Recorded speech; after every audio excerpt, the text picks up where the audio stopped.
Hello, everybody, and welcome to another episode of Unfiltered with Bob Z.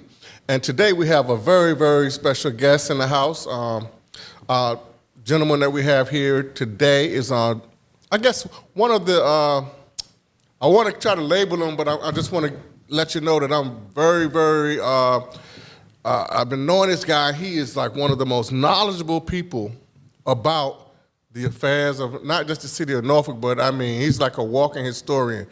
And for me, I mean, I really like the history of the area and particularly the history, the African-American history that this area is rich in. And this guy, he is really, really an encyclopedia of terms and people, and he prides himself on it. So I'm here with Rodney Jordan. He's the current vice chair of the school board for the City of Norfolk. And welcome, Rodney. Welcome to the show. Well, thank you so much. I appreciate you inviting me, and glad to see what you're doing, and wish you all the success in the world. Well, thank you. Rodney, go back a little ways, and we always, discuss and debate and everything. But that's what people should do. I think people should have a dialogue, and whether they agree or not, but it's always an open dialogue. And I want to thank him for coming up to the show. And at first, I know he's the chair of the school board, so I was like, well, chair. Vice chair. Yeah, sorry. vice chair, that's right. Okay, maybe it's wishful thinking. Maybe for you. Well, yeah, I don't think I'm alone, but, but I wanted to stay within education, but it's so Rodney's just a wealth of knowledge, and so sometimes, we get off, and we may do that, get off on a little tangent today, but my first question is dealing with the some school issues. How do you feel about the students not being able to return to face-to-face instruction this fall?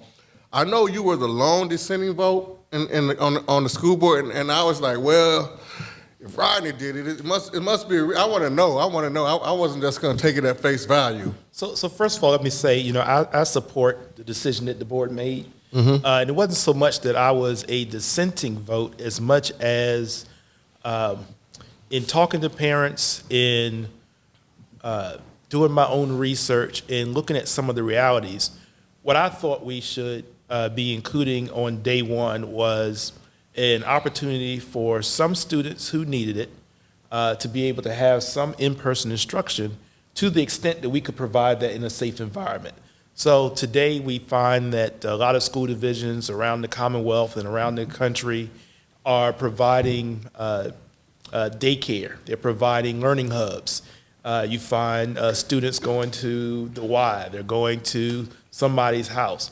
So I felt that the school system could provide some of those same opportunities in a limited, safe area right in our buildings, and especially for, now Norfolk has kind of adopted my term of equity and opportunity students. But, we do have students that the in-person instruction research shows it works better for them. And so what I was advocating was for us to plan from day one for us to have that option available for working parents, for students who needed it, for students with disabilities, or students that just found that the online only option was not suitable for them. Right. And then I think something that we'll talk about a little bit later, that there is this significant divide in terms of access to technology and broadband. So I spent the last 20, 25 years of my career working to connect families to broadband. So I feel like I have a certain understanding of that issue. And so I don't want any child on the first day of school to not be able to access learning simply because of, where they happen to live or who their parents happen to be. We have to make sure that every child is excelling and has access to learning on day one, and that's always going to be my priority.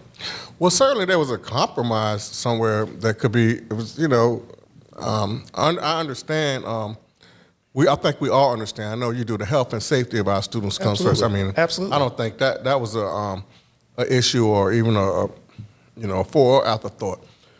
But I think it should have, maybe perhaps there could have been a midway point or something, where I know that, for example, I've been a substitute in all, most of the schools, and I've had programs, anti-bullying programs and safe summer programs, and you've been to a lot of them and participated.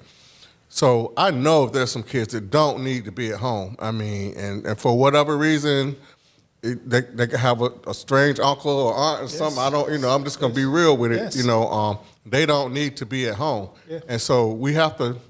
You can't blanket. Some things just can't have a blanket policy to say everybody because I know you don't like the term at risk, but for me, just some of the students who are they may be at risk, for something that could happen or just. Like I said, I've looked around the country as well, and there's some places that have mandatory virtual learning. Yes. However, they understand that this is not going to work no matter what you do. It's not going to work for this situation. So I think that. So I agree with you. I didn't feel at the time that we were having the discussion that we really set aside a sufficient amount of time to delve into it. But that's in the past. Right. But where we are today, I think we are going to find that options will be made available. You see right now in the newspaper, some of the other school divisions in the area are already talking about trying to bring students back in 2 weeks. I still hear from parents that feel that it's important that they have that opportunity. So right now, Norfolk has agreed to do virtual in the first 9 weeks. And so what I've been trying to do is outside of that school system environment, connect parents to learning pods, connect them to the Y, connect them to community organizations. Teens with a Purpose is putting together a program where they're working with middle school students and high school students. So I think what we can do right now, because I agree with you, as somebody who actually knocked on doors and does home visits, everybody's circumstances aren't the same. Right. And so I think there's this tendency in public education to look through things through the lens of our own circumstances. But I think it's my responsibility as a school board member or just being out in the community to try to take into consideration everybody's circumstance. And I think if we would find a way to reorientate the system to make sure that if you want to use the term at risk, I don't like it. If you want to use the term vulnerable, I don't like it, but we know what we're talking about. Right. If we take care of those students and those families, I think we'll take care of everybody else. What we have seen for the last 50 years, taking care of those who are already connected does not automatically mean that you're going to take care of those who are on the negative side of the equity equation. And I'm an advocate for us making sure that all students are served. Okay. I think one of the arguments, I guess, I don't know, I don't want to say the far right, but the far right, socialization. I think that's a piece of it. It's the socialization piece where when kids interact in school and they develop by interacting with the socialization, and also just keeping that thought process and looking at how this what I like to seems like a virtual experiment almost where it's new territory, so everything is new. But one of the philosophies that I always kind of adhere to, maybe it's a scientific rule, that every action has an opposite and equal reaction. Absolutely. So I'm thinking, you have any thoughts on how that lack of socialization, and I think we'll see it play out, but just looking forward. Well, so first let me talk about it from the far, as you mentioned, the far right. It's interesting. So I feel like I learned the principles of socialization from my grandmother. So, when all the cousins were over the house, right? Everybody wanted to go to Granny's house. She's the one that said, "No, y'all come in here. Sit at the table. You all going to talk to one another." Our ancestors understood, I believe, the benefit of engagement, I think others have learned from us and then have co-opted, Right. co-opted that message. But I think we've already seen some of the challenges of what happens when we're isolated. So, as we've gone through this pandemic and we went through the closures, and I know I've been holed up in the house. I know you have been. We come out some. We've been involved in marches and things of that type. But not being able to do what we're doing right now, seeing each other, look in the eye, Right. get that feel. I think our culture in particular, we deal with soul and spirit and being able to have that touchy feelingness, even if it's not literally touching and feeling one another. Right. I think when we're isolated, when we're locked up, when we don't get sunlight, when we don't get exercise, when we aren't able to, run around the field, I think that does have an impact on our physical being and our spiritual being and our social being. So those who are advocating for socialization, I understand where they're coming from.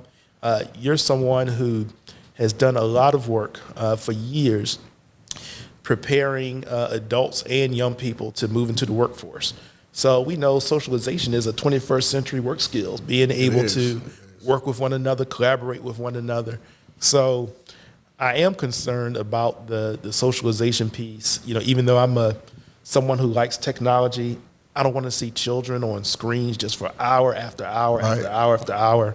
So, as parents, we need to break that up. As community members, we need to break that up. But socialization is important because I believe that's how I think our democracy suffers when we're isolated from one another. And I think we are closer to living up to our ideals when we engage with one another.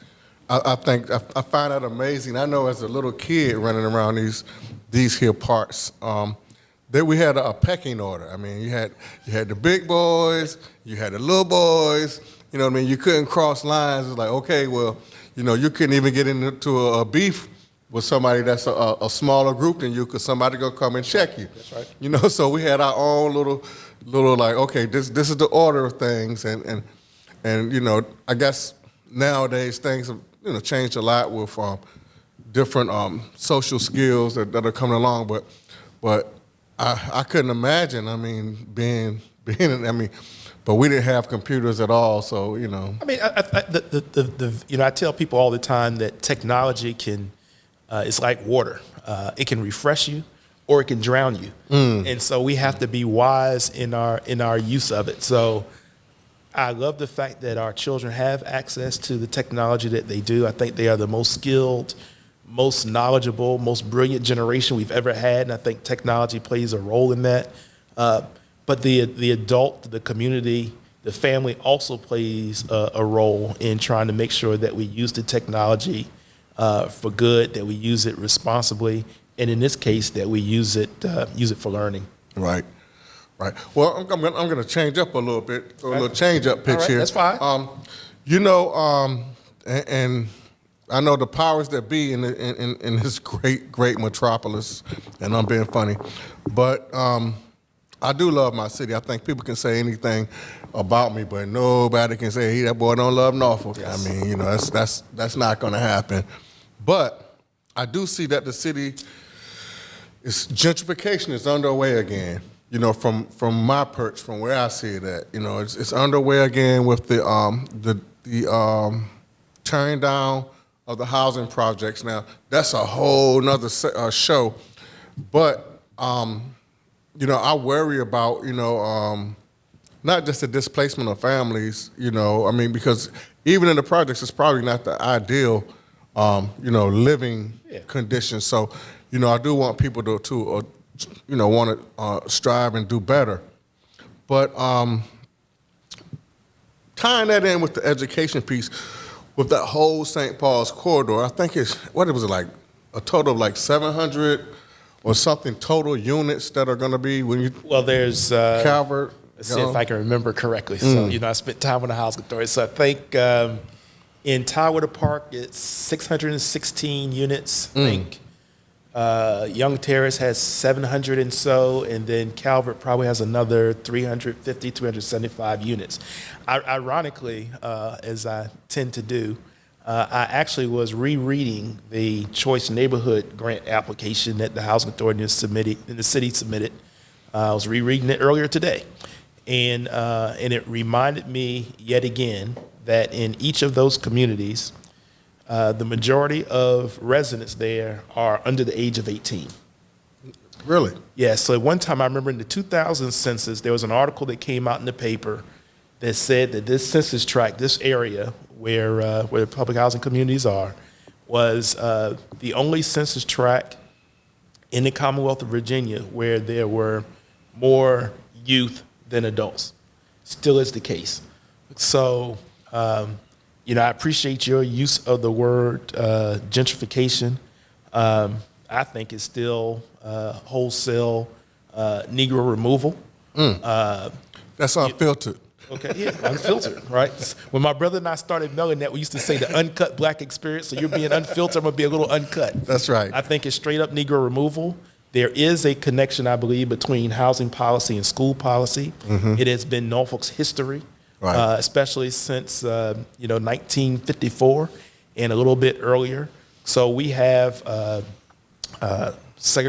we've had historically racially segregated neighborhoods. We've had circumstances like urban renewal or public housing redevelopment or whatever terminology that folks want to use on it. And like you, I want everybody to have the opportunity to live in a healthy neighborhood of choice.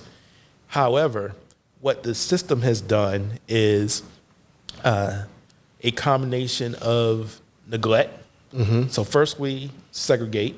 So the Tidewater, Young, and Calvert were created as public housing for Negroes. Right. At the time, because Norfolk had slums and a lot of cities had slums, it was working families, it was families, and it was a step up because it was a better environment. Right. But through the pattern, the Norfolk pattern that I think I have seen in cities all around this country, we segregate, we concentrate, we isolate, we neglect, then we go and ask for money. Give me a grant so I can then manage the hell that I've created, Right. so that I can get paid to live somewhere else. And then I'm going to come and demolish, and then I'm going to move the families to other isolated, segregated areas, which impacts their quality of life, Right. impacts their wealth, impacts their health, impacts their access to education. So I'm very, very, very disappointed that in 2020, we are still following, our generation Right. is following the same model that was established back in the 1950s with the specific intent of maintaining school segregation by doing it through housing policies and practices. So we talked a little bit earlier about socialization. All the data tells us, if you look at crime data, education data, health data, mixed income neighborhoods are good. Racially diverse neighborhoods are good as well. And so to me, it's really unconscionable to just allow families to live in substandard conditions and then come and show families pretty pictures and say, well, wouldn't you like to live here? And everybody says, yes, I would. They can't afford But it. then when it comes time for the opportunity to come back, there's barrier after barrier after barrier. And I'll say one other comment, and I'll yield. I still remember like it was yesterday when I was still on the Housing Authority Board, and we went to Moton Circle. And we promised the families, oh, hey, if you just let us bulldoze Moton Circle, we're going to request a Hope 6 grant, and then we're going to let you all come back. And we bulldozed Moton Circle, and that was in 2008 maybe. And if you go out to Moton Circle today, in 2020, it's still barren. It's still burned. Nothing has been built back. Right. And if you ask people where are those families today, I guarantee you folks don't know. And so it's that level of not just gentrification, but as we're, walking in the streets and people are protesting today, talking about equity and equal opportunity and treatment not being second class, Right. the words and the actions have to match. Well, it troubles me because, like we just talked about your I said lone dissenting voice. I know it sounded ominous, but the same way with Paul Riddick on City Council, and I know this thing was a done deal, and I think the last time that it came before the school board was two meetings ago, and I guess he wanted further clarification. City Council? City Council. Okay. I just said school board. City Right. Council. He wanted further clarification, and it troubles me.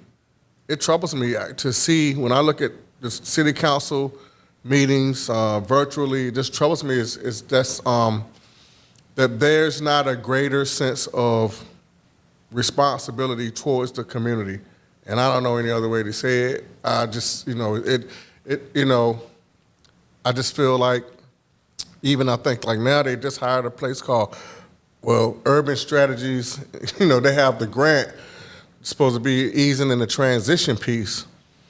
But, I don't know. I'm not really happy with what I've seen so far. Yeah, I'm not either. And I don't mean to say this to separate myself from Councilman Riddick, but I don't want to dissent just for the sake of dissent. I want to, if I'm going to dissent, it's Right. because I feel like I have a plan of action, and I'm going to support that plan of action. Like I said, even in my case, once the decision is made, I'm going to go out and work and make things as best as I can. But personally, I would like to see more. I don't want to just see dissent just for the sake of dissent. Well, I get that, but when I don't. That's no shade. That's just. When I was watching the meeting, I didn't actually get that point. I was like, something's rotten in Denmark, and just looking at it, because so many times, everything is affirmative. It's like 100%. And they call it one Norfolk, and they run through the meeting. And I just can't just be that. You just can't govern like that. That's a whole nother show. I agree with you. I agree. But since we're on talking about resources, let's talk about it. The equal distribution of resources. I know we had another school board member up here, and I was talking about my niece who went to Norview, who was doing her homework. I said, "What are you doing?" She said, "I'm doing my homework." She was on her phone, and like I said, that's the phone that I got her. I was proud of her. "What are you doing?" She's doing the homework, and she's a junior at Norview, and I'm thinking, y'all don't have a Chromebook? Because she has two smaller, sister and brother. And I was like, well, I want to know, I think that's something that has to be monitored. The Absolutely. equal distribution.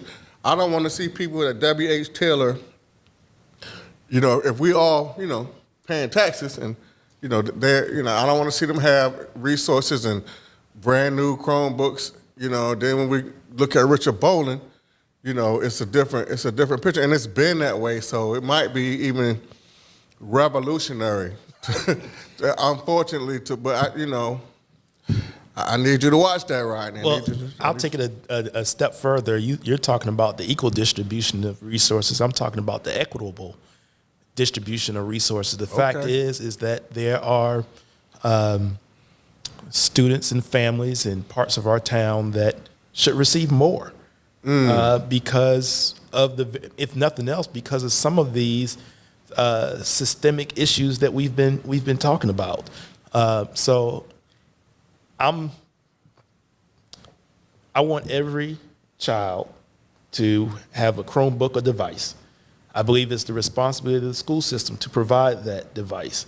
I've been advocating or saying to families, if you go get a device. Okay, I don't like the idea of simply me coming to you and say, "Hey, Bob, do you need a device?" Right. And then you have to. How do you know the answer? Because unless you know what the software programs are, unless you have all this background information, if you base your decision off of what you have in your household, if you have anything, but if you base it off of what's in your household. But if you don't know if what you have in your household actually is going to work for your child or your grandchild or for your niece, how can you make an informed decision? So I believe the position of the school system should be, especially in this virtual environment, to make sure that every child, I don't care where your background is, has access to devices that we know that if there is a technical support issue, that the school system can monitor and support and provide assistance. If I'm using my Mac in my house and my daughter's using it and there's a problem, and then she calls up the help desk and they say, oh, well, we don't have the capacity to access your personal device, that's a problem. Right. But if she has the school system's issued device, then there should be no reason that the help desk or the teacher or whoever wouldn't be able to support her learning because she would have what the school system has issued. Right. So I'm encouraging every family to take the opportunity to call up the school system and request the Chromebook, request the hotspot, request the software, anything that is available that the school system has and says is needed for your child to be successful, go get it. So do you think the teachers will be, I guess, with the virtual training, will they say, or I guess what they ask, well, who has a Chromebook in the class? Or will they be able to, well, they probably can't do it without them having one at first. So how do they? Well, my understanding is there have been some surveys that have been done, but now that we are a few days at the time that we're doing this podcast, that we're a few days out from school starting, we're going to know September the 8th who has what. But leading up to September 8th, I'm saying that you and I, we're on social media, we're on the computer, we're talking to folks in the community. Ask them. I mean, literally, people think I make this stuff up, but I get multiple calls a day from families. I had multiple calls today from families that said, hey, Rodney, what is Canvas? How do I connect to Canvas? Do I need a password for that? And then I'm trying to help them navigate the website or directing them who they need to contact at the school to get that information. But under typical circumstances, you and I know a lot of times, many of us don't really tune in until the first day of school. The first day of school. And I don't want it to be the case that we find large numbers of children who already may be disconnected to, we go 1 week, 2 week, 3 weeks to find out that they don't have the capacity and capability to do their online learning. We need to know today. Well, Rodney, we're just about out of time, but before we go, you just received an award recently. I cut on my social media, and I was like, look at Rodney up there with the good suit on and everything. So tell us about this award. You're always doing great things. What was this about? Well, it actually surprised me because I didn't know I was receiving it. So some people, and I'm not sure I even know to this day who submitted my name, but Norfolk Public Schools is a part of the Council of Urban Boards of Education. So it's part of the National School Board Association. And so they have a Lifetime Achievement Award that is named after the great Benjamin Mays. Okay. And so I'm the recipient, this year's recipient of a Lifetime Achievement Award named in honor of Benjamin Mays, which even as I'm talking to you about it right now, I'm not sure I deserve such a thing. That's a national honor. Oh, wow. Right, but to receive anything, Benjamin Mays, Howard Thurman, Dr. King, these folks were leaders and godfathers of the civil rights movement and more. Benjamin Mays, of course, who used to also lead Morehouse, to even be mentioned in his name is an honor in and of itself. So I am thankful for it. Not sure I deserve it, but I appreciate those who felt that I was worthy and those who felt I was worthy to receive it. Well, you've been on the battlefield a while, Rodney. So, I mean, just count your blessings, and, I'm happy for you to receive it. I don't think, I don't know who the recipients is, but, the past recipients, but I'm sure it's well-deserved. Like I said, I've had a lot of programs in the school, and I was like, that's my go-to. I was like, always been able to count on Rodney. So we're going to wrap the show up. I want to say thank you for coming out, Rodney. We appreciate you coming out. We'll catch you next time on Unfiltered with Bob Z, where we're going to be unfiltered.